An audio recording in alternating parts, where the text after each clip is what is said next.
Okay, so on a random Tuesday night a few weeks ago, I did something most people never actually do. I stopped trusting my browser and I decided to check.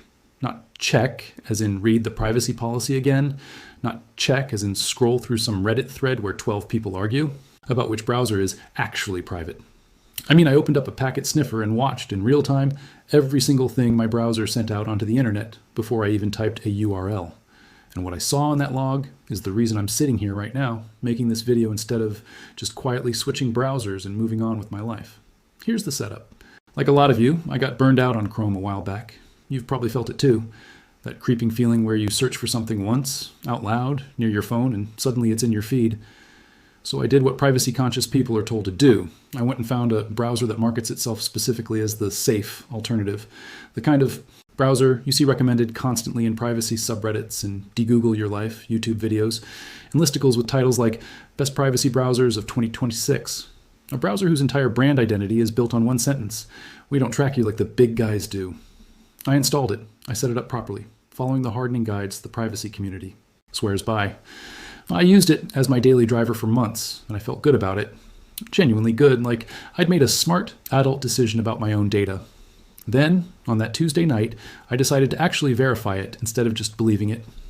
Here's why this matters right now, in 2026, more than it would have mattered even 2 or 3 years ago. Because this year has been an absolute mess for anyone who thought their privacy tools were quietly doing their job in the background. Back in April, a report broke that's been nicknamed BrowserGate. Allegations that LinkedIn was scanning users' browsers through certain extensions, pulling details like CPU, core count, memory, screen resolution, time zone, even battery status, all without most people realizing it was happening. LinkedIn pushed back hard and disputed the claims, but the story exploded across tech media anyway, and it did something important. It reminded a lot of people that trust us isn't a security model. And it's not just LinkedIn. If you followed browser privacy news at all this year, you've probably seen the CIPA and GPC lawsuits piling up too. Cases built around a simple, almost embarrassing pattern. A user visits a site, the cookie banner pops up asking for consent, and a tracking script is already fired before anyone clicked accept. Regulators are now treating that timing gap as a real legal violation, not just a technicality, which tells you something. This isn't paranoia. This is documented, provable, happening right now behavior from companies that, on paper, claim to respect your choices. So when I say I decided to stop trusting my browser and actually verify it, I want you to understand I wasn't trying to be dramatic. I was doing the bare minimum any of us should probably be doing before we hand a piece of software the keys to basically every account, every search, every website we visit for 8+ hours a day. Now, before you assume this requires some hacker movie level of technical skill, it doesn't. The tool I used is called Wireshark. It's free, it's open source, it's been around for decades, and anyone watching this right now could download it in the next 5 minutes and run the exact same test I'm about to walk you through. Wireshark captures every packet your machine sends and receives. Even when traffic is encrypted, and most of it is these days, it still shows you exactly which servers your device is talking to, how often, and how much data is moving each time. That's more than enough to catch a browser doing something it never told you about. Here's the test I ran, and I kept it deliberately clean so nobody could argue the results away. Fresh operating system install, no other apps. Just the browser being tested and Wireshark running on a separate machine, watching the connection from the outside. I opened the browser, let it fully load, and then I did nothing. No clicks. No typing. No searches. Just 15 straight minutes of sitting there, watching what the browser decided to do entirely on its own, with zero instruction from me. Because here's the thing. The 15 minutes tells you the truth. Anything happening in that window isn't a response to something you asked for. It's the browser's own agenda, running quietly in the background, whether you're watching or not. And what showed up in that log did not match the marketing. I'll walk you through exactly what I found in the next section, including which connections were completely normal, which ones raised my eyebrow, and which one made me sit back from my keyboard and just stare at the screen for a solid 10 seconds. Stick with me, because it gets a lot more specific from here. All right, let's get into what actually showed up on that screen, because this is the part where things stopped feeling theoretical and started feeling personal. The first few connections were exactly what I expected, and honestly, exactly what should happen. My browser reached out to its own update server, checking whether a newer version was available. Totally normal. Practically every piece of software on your computer does this, including your operating system itself. Then, there was a connection to a certificate revocation check, which is a legitimate security function. that verifies the digital certificates your browser uses when it sets up a secure, encrypted connection to a website. Then a couple of pings back to the browser's own infrastructure for licensing and configuration syncing. All boring, all expected, all the kind of thing I'd already mentally filed under fine, no notes before I even started the test. If that had been the entire list, this would be a very short, very boring video, and honestly, I'd have been relieved. It wasn't the entire list. Sitting in that packet capture at regular repeating intervals during those 15 idle minutes were connections to a domain associated with an advertising analytics platform, not a one-time ping, a scheduled repeating pattern, the kind of behavior you see when software is reporting back on a timer, not reacting to something the user did. The traffic metadata pointed toward session initialization data and device or usage information being transmitted, the exact category of information that gets used to build a profile of a device and, eventually, of a person. And then there was the one that actually made me stop and reread the log twice. A separate set of requests going out to infrastructure that independent security researchers have specifically flagged and published write-ups as associated with cross-site tracking. Cross-site tracking is, almost word for word, the exact thing this category of privacy-first browser exists to market itself against. That's not a small technicality buried in page 14 of a terms of service document. That's the entire pitch, contradicted by the browser's own background behavior before I'd clicked a single link. Now, I want to be careful here, because I think a lot of privacy content on YouTube skips this part, and it's the part that actually matters if you want to trust the conclusion. Seeing a connection to a server does not, by itself, prove what's inside that connection, especially when it's encrypted, which almost all modern web traffic is. So I didn't stop at the packet capture. I cross-referenced every unfamiliar address against public WOIs and server ownership records, against independently published privacy research examining this exact category of browser, and against whatever portions of the browser's own source code were publicly available for review. When all three of those pointed in the same direction, advertising infrastructure, behavioral analytics, tracking associated servers, that's when I felt comfortable actually saying it out loud instead of just raising an eyebrow at a spreadsheet. And look, this isn't some isolated one-off story. I'm bringing you out of nowhere. This is the pattern of 2026. Go back to that BrowserGate story from April, LinkedIn allegedly pulling device fingerprinting data like CPU specs, battery levels, and screen resolution through extensions most users never scrutinized. Look at the wave of CIPA lawsuits moving through courts right now, built entirely around the idea that tracking scripts fire the instant you land on a page, often before you've clicked accept or decline on anything. Look at the ongoing scrutiny around Brave's Search API, where user search data has reportedly been licensed out to third parties for things like AI training, a use case most everyday users never pictured when they installed a privacy browser in the first place. None of these are conspiracy theories. These are documented stories from this year, covered by mainstream tech outlets, sitting right there for anyone who wants to go check them. So here's the question I want you to actually sit with for a second. If a browser can build its entire brand, its entire reason for existing, around the word safe, and still ship background connections to advertising and tracking infrastructure that it never clearly disclosed, what exactly are we all trusting when we install the private one instead of Chrome? Because that's the trap. It's not that people are lazy or careless. It's that verifying this stuff yourself feels like it requires a computer science degree, so almost nobody does it. We read one blog post, see a browser recommended in 3 different privacy communities, install it, and consider the problem solved. I did the exact same thing for months. The difference is I finally sat down and checked. And here's the part that I think is actually the most important thing I'll say in this whole video. Not every browser I tested behaved this way. I want to be fair about that because it would be dishonest and honestly kind of lazy to imply every privacy-branded browser is secretly lying to you. Some of them, when I ran this exact same 15-minute idle test, came back completely clean. No advertising infrastructure, no unexplained tracking domains, just the boring expected stuff, updates and certificate checks, nothing more. So what separated the browsers that passed from the ones that didn't? That's exactly where I'm headed next, because the answer isn't random, and it's actually a pattern you can use right now to make a smarter decision about what's running on your machine. So let's talk about the pattern, because once you see it, you can't unsee it, and it becomes a genuinely useful filter for picking software going forward, not just browsers, but honestly, any app that claims to protect your privacy. I ended up expanding this test past the one browser that started this whole thing. I ran the same 15-minute idle capture on several other browsers that carry strong reputations in privacy circles, because I didn't want to publish a video built on a sample size of 1. That's not research, that's just a hot take with extra steps. The results split into roughly 3 groups, and the split is honestly more interesting than a simple "this one's good, this one's bad" verdict. Group 1, the browsers that came back completely clean. 15 minutes of idle monitoring, and the only traffic leaving the machine was update checks and certificate verification, nothing pinging advertising infrastructure, nothing reaching out to servers tied to behavioral analytics or cross-site tracking. These browsers backed up their marketing with actual, observable technical behavior, which, again, should be the baseline expectation, not some rare bonus feature. Group 2, and this is the one I think deserves the most attention because it's the sneakiest.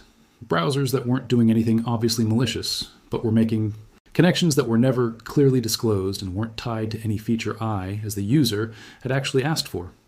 Background pings to content delivery networks connected to commercial partnerships, regular contact with search infrastructure that looked more oriented toward building a behavioral profile than just returning search results. In a few cases, requests to advertising measurement and attribution services with no obvious link to anything happening on my screen. This is the gray zone, and it's exactly where a lot of big tech alternative browsers in 2026 quietly operate. Technically compliant with disclosure laws because it's buried somewhere in a privacy policy nobody reads, while still falling well short of what the marketing actually implies. And Group 3 was the browser that started this whole video. Active, repeating connections to advertising and tracking associated infrastructure from a product whose entire commercial identity is built on protecting you from exactly that. Here's the pattern I noticed underneath all 3 groups, and I think it's the single most useful thing I can hand you in this whole video. The browsers that passed cleanly every single time shared one of 2 structural traits. Either they were fully open source, with a large community of independent developers actively reviewing every code change, meaning if surveillance infrastructure got quietly added, someone would catch it and call it out publicly, fast, or they were run by a nonprofit organization, where the incentive structure is fundamentally different from a venture-backed company that eventually needs to turn a profit off of you somehow. And the browsers that scored best of all combined both of those traits at once: open source code, reviewed constantly by outsiders, operated by an organization that doesn't answer to advertisers or shareholders in the same way a commercial company does. That's not a guarantee. I want to be clear about that, because nothing in security or privacy is ever 100% guaranteed. But it's a real structural reason why some products are more trustworthy than others, not because of a slicker landing page or a punchier tagline, but because of who actually has the incentive to keep them honest and who has the technical ability to check. Compare that to what we've watched play out publicly this year. The BrowserGate situation back in April wasn't caught by the company doing the alleged tracking. It was surfaced by outside researchers and reported on by independent tech journalists, then disputed by the company itself. Brave's search API controversy, where search data has reportedly been made available to third parties, including for AI training purposes, wasn't something the company led with in its marketing. It came out through reporting and scrutiny from the privacy research community. Over and over, the pattern is the same. It's never the company policing itself. It's outsiders doing exactly the kind of packet-level verification I just walked you through, catching the gap between the promised and the practice. And that CyPA lawsuit wave I mentioned earlier, same underlying story, just in courtrooms instead of packet captures. Regulators and plaintiffs' attorneys are now treating the timing of when a tracking script fires, before or after consent, as the actual legal battleground, which tells you something important about where this is all heading in the second half of 2026. Transparency is no longer optional, and it's no longer something companies can quietly gloss over in page 14 of a policy document nobody reads. It's becoming enforceable. So where does that leave you, sitting there right now using whatever browser is currently open on your screen? It leaves you exactly where I was a few weeks ago, before I actually checked. Feeling reasonably confident, based on a reputation you heard about secondhand, from a community you trust, about a product whose actual behavior you've never personally verified. I'm going to close this out with exactly what I think you should do about that, starting tonight if you want to. Because the test I ran isn't some one-time stunt. It's something anyone watching this can repeat for themselves, on their own machine, in under 20 minutes. So here's where I land on all of this, and I want to be straight with you instead of wrapping this up with some vague, feel-good, stay safe out there ending that doesn't actually help you do anything. The single most useful thing you can do after watching this video isn't switching browsers. It's not even necessarily believing anything I just told you. It's running the test yourself. Because here's the uncomfortable truth underneath this entire video. I could be wrong about the specific browser I tested. Servers change hands, companies patch things, infrastructure gets reassigned, and browser vendors do sometimes respond to pressure and clean up their behavior. What I'm far more confident about is the method, not any single verdict. And the method is something you don't have to take on faith from me, or from any tech reviewer, or from any privacy subreddit with 10,000 upvotes on a post. You can go check it on your own machine tonight in under 20 minutes. Download Wireshark. It's free, it's been actively maintained for decades, and it runs on Windows, Mac, and Linux. Open your browser, let it fully finish loading, and then just sit there. Don't click anything, don't search anything, just watch the traffic for 15 minutes. Compare what you see against what your browser's own privacy documentation claims it does. That's it. That's the entire test. No computer science degree required, just 15 minutes and a little patience. And I want to be really specific about what you're looking for, because watch your traffic is kind of a useless instruction on its own. You're looking for repeating, scheduled connections. Not one-off pings, but a pattern, something happening on a timer. You're looking for destinations that have nothing to do with any feature you've actually enabled. And if you see something unfamiliar, don't just panic and assume the worst. Do what I did. Look up who owns that server. Search whether independent researchers have already flagged it. Check whether it lines up with anything the browser's privacy policy actually disclosed. Most of what you'll find will probably be boring and explainable, but every once in a while it won't be. And that gap between boring and explainable and quietly concerning is exactly the gap worth knowing about before you hand a piece of software 8 hours a day of your search history, your logins, and your browsing habits. Now, if you do run this test and it turns out your browser comes back clean, genuinely, that's a great outcome, and it means the trust you put in it was actually earned, not just assumed. That's not a consolation prize. That's real verified information about a decision you make every single day without thinking about it. But if it comes back the other way, and you see something that doesn't line up with what you were told, that's valuable too, even though it doesn't feel great in the moment, because now you know. And knowing is the entire point of this exercise. Not comfort, not confirmation, just an honest, accurate picture of what's actually happening on your own machine. Here's a question I'd genuinely like you to sit with, and I'd love to hear your answer in the comments. When was the last time you actually verified a privacy claim instead of just trusting the reputation attached to it? Not researched it, not read a comparison article, verified it yourself with your own eyes on your own traffic. If your honest answer is never, you are absolutely not alone. I was in that exact same boat a few weeks ago, and I'd used this browser for months before I finally checked. And if you do run this test on your own setup, drop what you find in the comments. Which browser did you test? What showed up? And did it match what you expected? I read every single comment on these videos, and honestly, the most useful information in this whole series usually ends up coming from you guys running this test independently and comparing notes, not from me sitting here alone, with one machine and one Wireshark capture. This only gets more useful the more of us are actually checking instead of assuming. Here's the bigger picture I want to leave you with, and it's less about any one browser and more about how we all approach the word safe in tech marketing going forward. 2026 has already been a rough year for the idea that reputation alone is enough to trust a piece of software. From the BrowserGate allegations back in April to the SciPay lawsuits working their way through courts right now over tracking scripts firing before consent, to ongoing questions about how search and browsing data gets monetized behind the scenes, even by companies that market themselves as the ethical alternative. The pattern underneath all of it is the same.